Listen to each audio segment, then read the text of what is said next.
Hello everyone दिनैनि बे गोदान मोनसे भिडिअनि गेजेरजों नोंथांमोनखौ गासैखौबो फिन खनसेबाव बरायहरबाय। लोगोफोर ओरैनोथ' नोंथांमोना भिडिअनि थाम्बनेल आरो टाइटेलावथ' नायनानै एसेब्लाबो हमनो हाखादों जानांगौ दे दिनै आं मानि सायाव भिडिअखौ लानानै फैदों। लोगोफोर दायो आं नोंथांमोननि सेराव लानानै फैदों मोनसे गोदानै अफिसियेल बड' मिउजिक भिडिअनि सायावहाय फिन आपडेट लानानै। लोगोफोर जाय मिउजिक भिडिअनि टाइटेल आरो थाम्बनेलनि मुङानो जादों बोहैदों आंनि। लोगोफोर बे मिउजिक भिडिअआवनो जों गाहायै फाव खालामनायखौ नुनो मोन्दों सोरां नार्जारि बिथांजों लोगोसे पुजा मोसाहारि, मेथाइखौ रोजाबदों बिथां मिशेल मोसाहारि बिथां आरो लिरिक्स टनखौबो बिथां मिशेल मोसाहारि बिथाङानो होदों।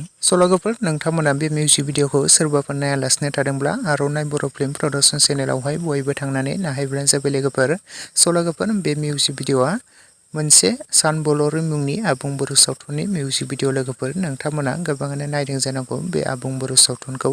दायो एपिसड बाय एपिसडै बिथांमोना रिलिज खालामगासिनो दङ आर'नाइ बर' फिल्म प्रडाक्सन चेनेलावहाय। नोंथांमोना गोबाङानो नायखादों आरो नुखादों नङा होमबा लोगोफोर आरो सोर सोर नोंथांमोना बे सानबल'रि मुंनि आबुं बर' सावथुनखौ दासिम एपिसड बाय एपिसडै नायगासिनो दङ नोंथांमोना आरो नायनानै माबोरै मोन्दों बयबो कमेन्ट सेक्सननि गेजेरजों लिरना फोरमायहरोब्लानो जाबाय लोगोफोर। आरो बे मिउजिक भिडिअखौ नायालासिनो थादोंब्ला बयबो आर'नाइ बर' फिल्म प्रडाक्सन चेनेलावनो नायहैनो हागोन लोगोफोर।